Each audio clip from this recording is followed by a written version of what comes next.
Magandang araw po sa inyo lahat. Welcome po sa panibagong reaction video dito sa Makapili TV. Ngayon ito ang pag-uusapan natin, yung itinayong Quad Committee ng Kongreso, nagsimula na mag-conduct ng hearing tungkol sa illegal na pogo, EJK at drugs daw. Pero halatang-halata naman natin na yung tinayong Quad Committee ng Kongreso, may basbas yan ni Speaker Romualdez. So, sino ba yung target dito sa Quad Committee na to?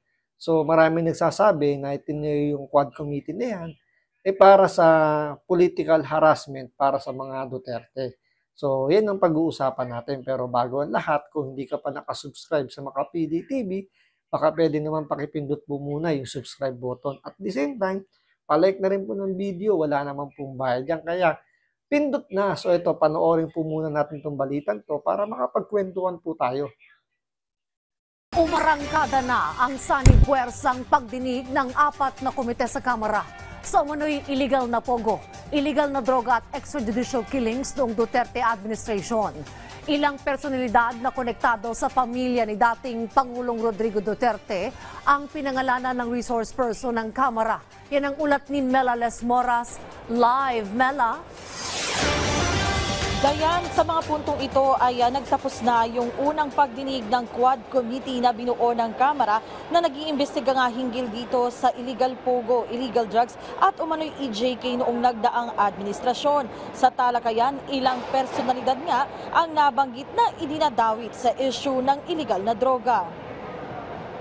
Sa pag-arangkada ng public hearing ng Quad Committee ng Kamara o sanib-puwersang pagdinig ng 4 na komite ukol sa illegal pogos, illegal drugs at umano'y extrajudicial killings noong nagdaang administrasyon, isang bagong witness ang humarap sa mga kongresista na galing pa sa New Bilibid Prison. Yan ay si dating Customs Intelligence Officer Jimmy Guban na idinadawit sa nasabat na bilyon-bilyong pisong shabu shipment noong 2018. Sa kanyang testimonya, ilang malalaking personalidad ang ikinanta ni Guban na tunay umanong nasa likod ng kalakaran ng iligal na droga. Si Pulong, si Mans, si Michael Yang, at ang sabi niya pa, mga kaibigan niya ni Bini, Antiporda, magkakasama yan, hindi mo ba iisang pamilya yan, palagi yan sa Malacanang. Ang tinutukoy ni Guban, sina Davao City 1st District Representative Paulo Duterte, Attorney Man Scarpio na asawa ni Vice President Sara Duterte at ang economic advisor ni dating Pangulong Rodrigo Duterte na si Michael Yang. Si Yang matapang pang tinawag ni Guban bilang umano'y big-time importer ng illegal na droga sa bansa. Nabanggit naman si dating DNR Undersecretary Benny Antiporda na may koneksyon umano sa pamilya Duterte.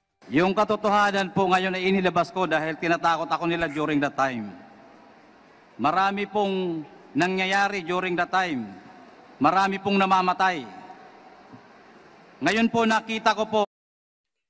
Ngayon, sinasabi nila itong nangyaring hearing dyan sa Quad Committee, hindi naman daw patungkol sa mga Duterte.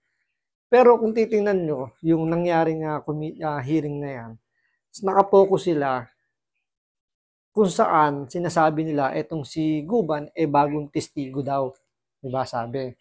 Pero hindi siya bagong testigo. Nagkaroon na po na dati ng Senate hearing patungkol sa issue na yan. Panahon pa yan nila Dick Gordon, senador pa niyan si Trillanes. So, nangyari diyan, walang nangyari. Pinasight in contempt pa tong si Guban dahil naramdaman ng ng mga senador na itong taong to ay nagsisinungaling. So hanggang sa pinakulong. So hindi na siya bagong testigo. Ngayon, pinalalabas ngayon dito ng Quad Committee na bagong testigo daw to, di umano sa kalakaran daw ng illegal na droga. Ito yung magnetic lifter na doon daw nakalagay yung mga shabu shipment na sinasabi niya na yun daw kila Paulo Duterte, kila Pulong, sa asawa ni BP Sara. Ngayon, ito pa yung nakakapagtaka. yung kasong yan is dinismiss na. Kumbaga umabot na sa ombudsman yung kaso na yan at i-dismiss na yan. So, kumbaga, korte na mismo yung nagbigay ng hatol na hindi totoo yung mga paratang nitong taong to. Na ngayon inaakusahan sila Pulong Duterte, asawa ni VP Sara. So, ombudsman na yung nagsabi.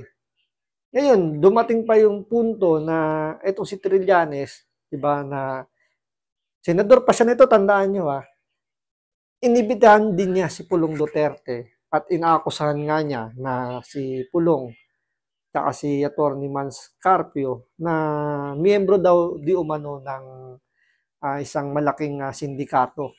So, ito yung nakakatawa na si Trillanes yung nag-aakusa pero yung ebidensya niya, gusto niya ang maglabas si Pulong Duterte na sinasabi niyang meron daw maladragong tato sa likod daw itong si Pulong Duterte. Kung naaalala niyo, di ba, na ilang beses niyang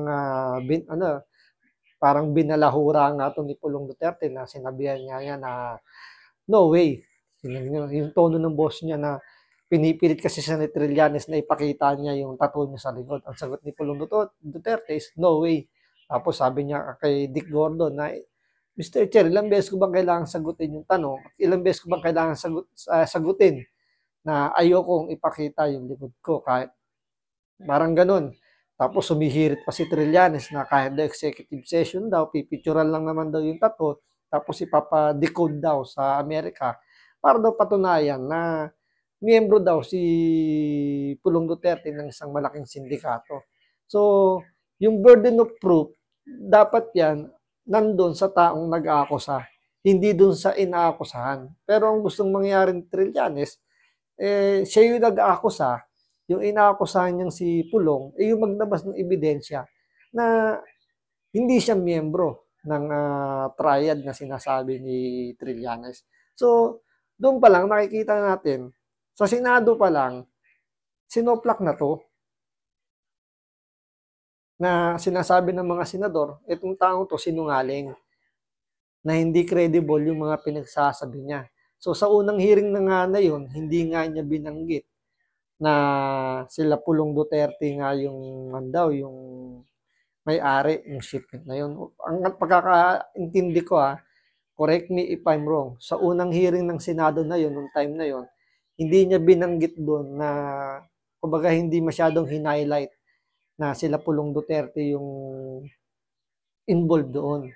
So, lumakas lang yung paratang na yun, yung pangalawang hearing na yata, yung kay Trillanes na. So, dinismiss ng ombudsman. Tapos, kung yun yung maalala, nagsampa uli ngayon si Trillanes sa panibagong kaso.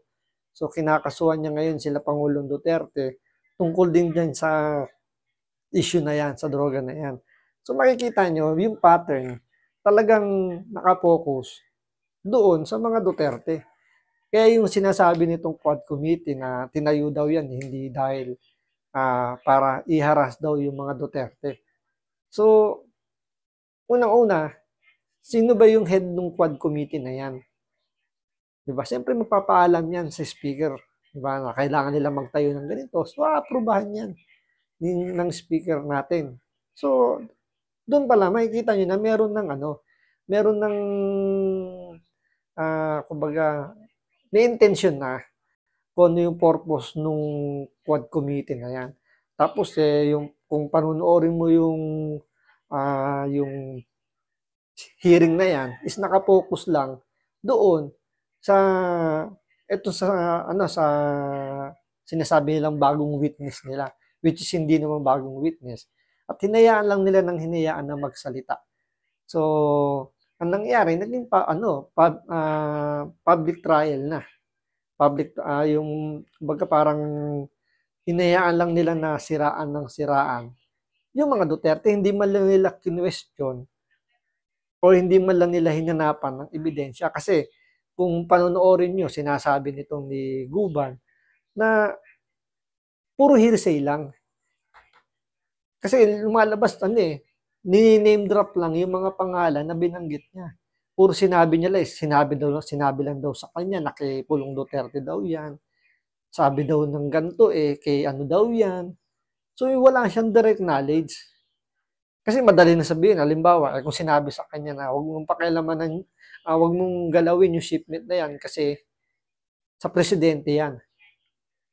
So, ikaw, paniwalain ka, hindi ka na kumibo. At sasabihin mo lang, kay presidente pala yan, sabi nito eh. Hindi mo ba inisip na baka ni-name drop lang yung pangalan na yun? Di ba? Paano kung sinabi huwag mong gagalawin yung shipment na yan kasi kay Jose Rizal yan. So, maniniwala ka. Dahil sinabi sa'yo kay Jose Rizal yan, wala ka naman direct knowledge kung talagang sinabi yun ni Jose Rizal. So, paniniwalaan mo. So, same thing, hearsay lang. Pero, itong mga mambabatas, pinabayaan lang na magsalita ng magsalita. Kumbaga, hindi man lang nila kinross-examine. Kaya nga yung Senado natin ngayon, magpapatawag din ng committee hearing tungkol dito kay Guban at gusto nilang imbitahan din to kasi nga i-cross-examine nila.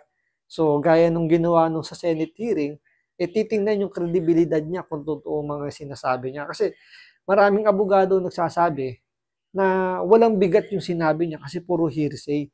Kahit nga si pangalan itong congressman na to, isa sa mga nagkakandak niyan, isa sa mga miyembro ng Quad Committee, kahit siya, aminado siya na puro hearsay lang yung mga naririnig nila, pero kumbaga parang binibigyan pa nila ng benefit of the doubt. So, doon pala makikita nyo na talagang pababayaan lang nila magsalita itong bagong witness daw nila ng kung ano-ano laban sa mga Duterte. So, siyempre, yung mga nanonood, kung wala man lang mag-object do sa sinasabi nito, so, lalabas dyan, is talagang parang totoong sinasabi niya na may involvement talaga sa illegal na droga, yung mga Duterte. Diba? Paano mo naman kakasuhan to, kung nakakulong na to? Kaya mapapansin nyo, sa nasa likod niya sila, Bucor Chief, si Katapang nandyan Diba? So, makikita natin na protektado to ngayon. Kasi nga, meron silang ibang intention laban sa mga Duterte, which is yung siraan ng siraan para hindi makabalik sa pwesto yung mga Duterte. Dahil kapag nakabalik itong mga Duterte sa pwesto, magugutom na naman sila at maglalayasan na naman itong mga totoong mga drug lord. Diba? Yan yung nakakalungkot lang ngayon na isipin kung sino yung mga lumalaban sa illegal na droga ng mga nakaraan. Sila ngayon yung parang lumalabas na masama. Kaya nga may nabanggit din nga si Senator De La Rosa rito na yung mga dating puring-puri sa mga Duterte, especially kay Pangulong Duterte, dun sa war on drugs niya, ngayon sila ngayon yung bumabatikos. Diba? Napaka-plastic, napaka-balimbing, na kung dati kumakangiti, kumakapalakpak yung may SONA, si Pangulong Duterte at binibida niya yung kanyang war on drugs, sila ngayon yung bumabatikos. Diba? So, antayin natin kapag nakabalik sa pwesto yung mga Duterte, kung itong mga to ibabaliktad o magiging balimbing ulit. So, hanggang dito po muna. Maraming salamat sa panonood. Ingat po kayo lagi. God bless.